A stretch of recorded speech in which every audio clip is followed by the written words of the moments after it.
क्या आपने कभी सोचा है कि होली जैसे रंगों के त्योहार में किसी के जीवन के सारे रंग छिन जाएं तो क्या होता है? तो आइए सुनते हैं प्रेम की होली, मुंशी प्रेमचंद की कहानी, नूतन दीक्षित की जुबानी। गंगी का 17वां साल था, पर वह 3 साल से विधवा थी और जानती थी कि मैं विधवा हूँ। मेरे लिए संसार के सुखों के द्वार बंद हैं। फिर वह क्यों रोए और कल्पे? मेले से सभी तो मिठाई के दोने और फूलों के हार लेकर नहीं लौटते। कितनों ही को तो मेले की सजी दुकानें और उन पर खड़े नर नारी देखकर ही मनोरंजन हो जाता है। गंगी खाती पीती थी, हंसती बोलती थी। किसी ने उसे मुंह लटकाए अपने भाग्य को रोते कभी नहीं देखा। घड़ी रात को उठकर गोबर निकालकर गाय बैलों को सानी देना, फिर उपले पाथना उसका नित्य का नियम था। तब वह अपने भैया को गाय धोने के लिए जगाती थी, फिर कुएं से पानी लाती, फिर चौके का धंधा शुरू हो जाता। गांव की भावजें उससे हंसी करती, पर एक प्रकार विशेष हंसी को छोड़कर। सहेलियां ससुराल से आकर उससे सारी कथा कहती, पर एक विशेष प्रसंग बचाकर। सभी उसके वैधव्य का आदर करते थे। जिस छोटे से अपराध के लिए उसकी भावज पर घुड़कियां पड़ती, उसकी माँ को गालियां मिलती, उसके भाई पर मार पड़ती, पर वह उसके लिए क्षम्य था। जिसे ईश्वर ने मारा है उसे क्या कोई मारे। जो बातें उसके लिए वर्जित थी उनकी ओर उसका मन ही न जाता था। उसके लिए उसका अस्तित्व ही न था। जवानी के इस उमड़े हुए सागर में मतवाली लहरें न थी, डरावनी गरज न थी, अचल शांति का साम्राज्य था। होली आई, सब ने गुलाबी साड़ियां पहनी। गंगी की साड़ी न रंगी गई। माँ ने पूछा, बेटी तेरी साड़ी भी रंग दूं?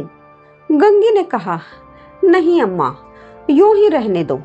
भावज ने फाग गाया। वह पकवान बनाती रही, उसे इसी में आनंद था।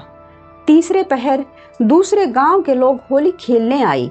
यह लोग भी होली लौटाने जाएंगे। गांव में यही परस्पर व्यवहार है। मैकू महतो ने भंग बनवा रखी थी। चरस, गांजा, माजूम सब कुछ लाए थे। गंगी ने ही भंग पीसी थी। मीठी अलग बनाई थी, नमकीन अलग।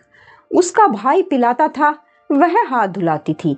जवान सिर नीचा किए पी कर चले जाते।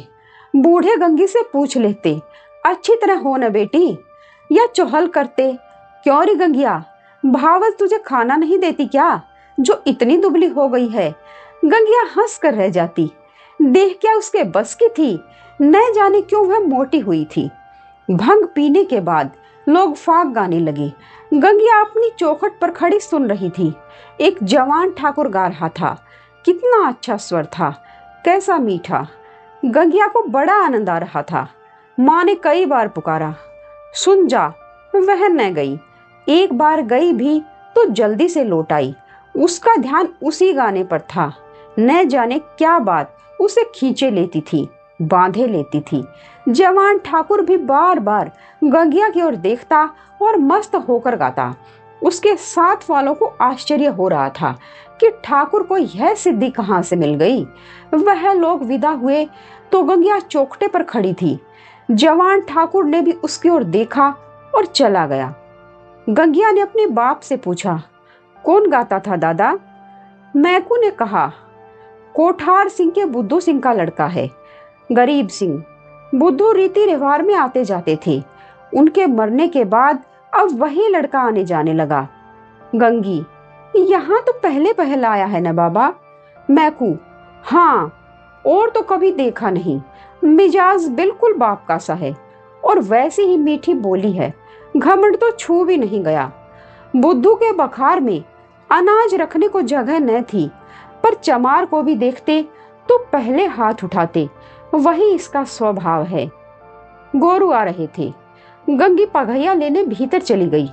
वही स्वर उसके कानों में अब भी गूंज रहा था। कई महीने गुजर गए। एक दिन गंगी गोबर पाथ रही थी। सहसा उसने देखा, वही ठाकुर सिर झुकाए द्वार से चला जा रहा है। वह गोबर छोड़कर उठ खड़ी हुई। घर में कोई मर्द न था, सब बाहर चले गए थे। यह कहना चाहती थी, ठाकुर बैठो, पानी पीते जाओ, पर उसके मुंह से बात न निकली। उसकी छाती कितने जोर से धड़क रही थी।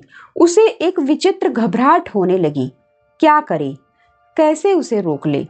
गरीब सिंह ने एक बार उसकी ओर ताका और फिर आंखें नीची कर ली।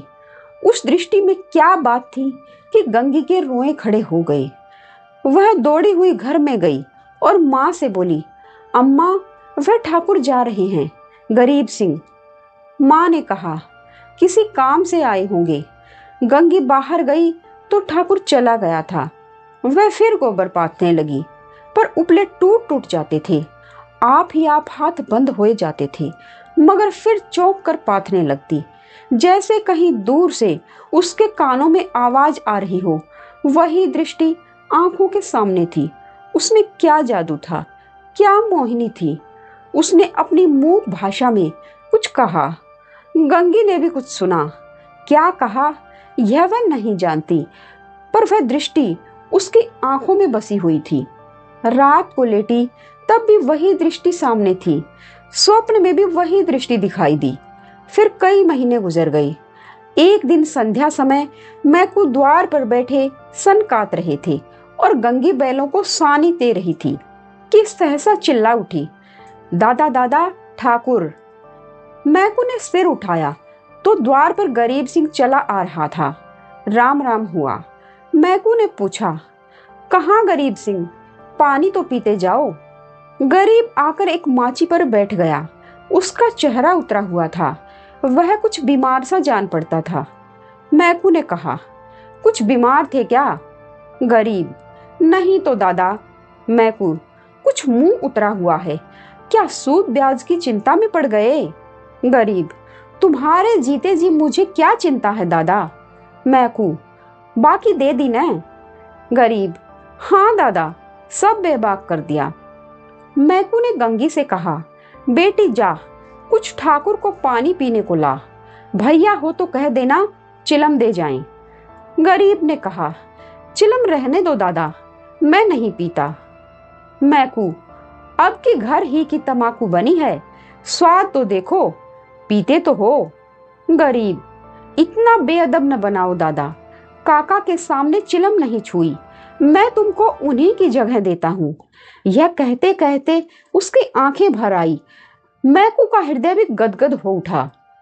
गंगी हाथ की टोकरी लिए मूर्ति के समान खड़ी थी। उसकी सारी चेतना, सारी भावना गरीब सिंह की बातों की ओर खिंची हुई थी। उसमें और कुछ सोचने की और कुछ करने की शक्ति न थी। ओह, कितनी नम्रता है, कितनी सज्जनता, कितना अदब। मैकू ने फिर कहा, सुना नहीं बेटी, जाकर कुछ पानी पीने को लाओ। गंगी चौंक पड़ी, दौड़ी हुई घर में गई, कटोरा मांजा, उसमें थोड़ी सी राब निकाली, फिर लोटा गिलास मांज कर शरबत बनाया। माँ ने पूछा, कौन आया है गंगिया? गंगी, वह है ठाकुर गरीब सिंह। दूध तो नहीं है अम्मा, रस में मिला देती। माँ, है क्यों नहीं, हांडी में देख। गंगी ने सारी मलाई उतार कर रस में मिला दी और लोटा गिलास लिए बाहर निकली। ठाकुर ने उसकी ओर देखा। गंगी ने सिर झुका लिया। यह संकोच उसमें कहां से आ गया? ठाकुर ने रस लिया और राम राम करके चला गया। मैकू बोला, कितना दुबला हो गया है।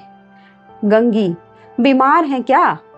मैकू, चिंता है, और क्या, अकेला आदमी है, इतनी बड़ी गिरस्ती क्या करे। गंगी को रात भर नींद नहीं आई। उन्हें कौन सी चिंता है, दादा से कुछ कह भी तो नहीं सकती। क्यों इतने सकुचाते हैं, चेहरा कैसे पीला पड़ गया है। सवेरे गंगी ने माँ से कहा, गरीब सिंह अब की बहुत दुबले हो गए हैं अम्मा। माँ, अब वह बेफिक्री कहाँ है बेटी। बाप के जमाने में खाते थे और खेलते थे, अब तो गिरस्ती का जंजाल सिर पर है। गंगी को इस जवाब से संतोष न हुआ। बाहर जाकर मैकू से बोली, दादा, तुमने गरीब सिंह को समझा नहीं दिया, क्यों इतनी चिंता करते हैं? मैकू ने आंखें फाड़ कर देखा और कहा, जा अपना काम कर। गंगी पर मानो वज्रपात हो गया। वह कठोर उत्तर और दादा के मुंह से हाय दादा को भी उनका ध्यान नहीं, कोई उसका मित्र नहीं। उन्हें कौन समझाए? अब कि वह आएंगे तो मैं खुद उन्हें समझाऊंगी। गंगी रोज सोचती वह आते होंगे, पर ठाकुर न आए। फिर होली आई, फिर गांव में फाग होने लगा। रमणियों ने फिर गुलाबी साड़ियां पहनी, फिर रंग घोला गया। मैकू ने भंग, चरस और गांजा मंगवाया। गंगी ने फिर मीठी और नमकीन भंग बनाई। द्वार पर टाट बिछ गया। व्यापारी लोग आने लगे, मगर कोठार से कोई नहीं आया।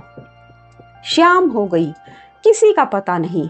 गंगी बेकरार थी, कभी भीतर जाती, कभी बाहर आती। भाई से पूछती, क्या कोठार वाले नहीं आए?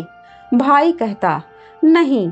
दादा से पूछती, भंग तो नहीं बची, कोठार वाले आएंगे तो क्या पीवेंगे?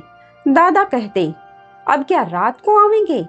सामने तो गांव है, आते होते तो दिखाई देते। रात हो गई, पर गंगी को अभी तक आशा लगी हुई थी। वह मंदिर के ऊपर चढ़ गई और कोठार की ओर निगाह दौड़ाई। कोई न आता था। सहसा उसे सिवाने की ओर से आग दहकती हुई दिखाई दी। देखते देखते ज्वाला प्रचंड हो गई। यह क्या, वहां आज होली जल रही है? होली तो कल ही जल गई है। कौन जाने वहां पंडितों ने आज होली जलाने की सायत बताई हो, तभी वे लोग आज नहीं आए, कल आएंगे। उसने घर आकर मैकू से कहा, दादा, कोठार में तो आज होली जली है। मैकू, दत्त पगली, होली सब जगह कल जल गई। गंगी, तुम मानते नहीं हो, मैं मंदिर पर से देख आई हूँ, होली जल रही है। न पतियाते हो तो चलो मैं दिखा दूं। मैकू, अच्छा चल देखूं। मैकू ने गंगी के साथ मंदिर की छत पर आकर देखा। 1 मिनट तक देखते रहे, फिर बिना कुछ बोले नीचे उतर आए। गंगी ने कहा, है होली की नहीं? तुम न मानते थे दादा। मैकू, होली नहीं है पगली, चिता है, कोई मर गया है, तभी आज कोठार वाले नहीं आए। गंगी का कलेजा धक से हो गया। इतने में किसी ने नीचे से पुकारा, मैकू महतो, कोठार के गरीब सिंह गुजर गई। मैकू नीचे चले गई, पर गंगी वहीं स्तंभित सी खड़ी रही। कुछ खबर न रही, मैं कौन हूँ, कहाँ हूँ। मालूम हुआ जैसे गरीब सिंह उस सुदूर चिता से निकलकर उसकी ओर देख रहा है। वही दृष्टि थी, वही चेहरा। क्या उसे वह भूल सकती थी? उस दिवस से फिर कभी होली देखने नहीं गई। होली हर साल आती थी, हर साल उसी तरह भंग बनती थी, हर साल उसी तरह फाग होता था, हर साल अबीर गुलाल उड़ती थी। पर गंगी के लिए होली सदा के लिए चली गई। आप सुन रहे थे मुंशी प्रेमचंद की लिखी कहानी प्रेम की होली। अगर आपको ये कहानी अच्छी लगी तो वीडियो को लाइक करें और चैनल को सब्सक्राइब करें।